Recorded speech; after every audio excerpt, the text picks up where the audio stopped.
నువ్వు వచ్చిన ప్రతిసారి నేను వస్తున్నా. ఇంతకంటే అర్హత ఏం కావాలి స్వామి? ఎక్కువ విశేషం చెప్తున్నా. నా చిన్నప్పుడు మా ఇంటికి వచ్చేవాళ్ళు చాలా మంది భాగవతోత్తములు వచ్చేవాళ్ళు, పెద్దవాళ్ళు వచ్చేవాళ్ళు. వాళ్ళంతా కూడా ఎప్పుడు పరమ పురుష గోవింద మాధవ పద్మనాభ శౌర్య దయానిధే మురహర నగధర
ఎన్నో రోజులు అలా ఉండిపోయేవాడు.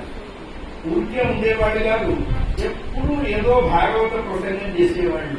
ఊరికే చేసేవాళ్ళు కాదు, వాళ్ళు చేస్తున్నప్పుడల్లా నీ దివ్య లీలా వినోదాలని మా ఇంట్లో మా అందరి ముందు సాక్షాత్కరింపజేసేవాడు. నేనేం చేసేదానో తెలుసా కృష్ణ? నీ దివ్య లీలా విభూతుల్ని చూస్తూ అలా నిద్రలేని రాత్రులు ఎన్ని గడిపేశానో నాకే తెలియదు. జాగరణ అంటే అదే. భగవంతుడికి దగ్గరగా జరిగే ప్రయత్నమే జాగరణము అన్నారు. నిన్ను నీవు మేల్కొలుపు చేసుకోవడమే జాగరణ అన్నారు. అది నేను ఎన్నో చేశాను. ఇంకో విశేషం ఏంటో తెలుసా? ఆ వచ్చిన పెద్దవాళ్ళందరూ కూడా వేదాలకు వల్లకానటువంటి నీ అనంత విభవ స్వరూపాన్ని నా పోటీ వాళ్ళకి ఎలా అర్థం అవ్వాలో అలా అర్థం చేసేపోయేవాడు. నువ్వు అప్రమేయుడు, స్వప్రకాశుడివి, అవాంగ్మానసగోచరుడివి, ఇతమిద్ధంగా ఇలా ఉంటావు అని చెప్పడానికి వీల్లేనటువంటి స్థితిలో ప్రకాశించేటువంటి వాడు.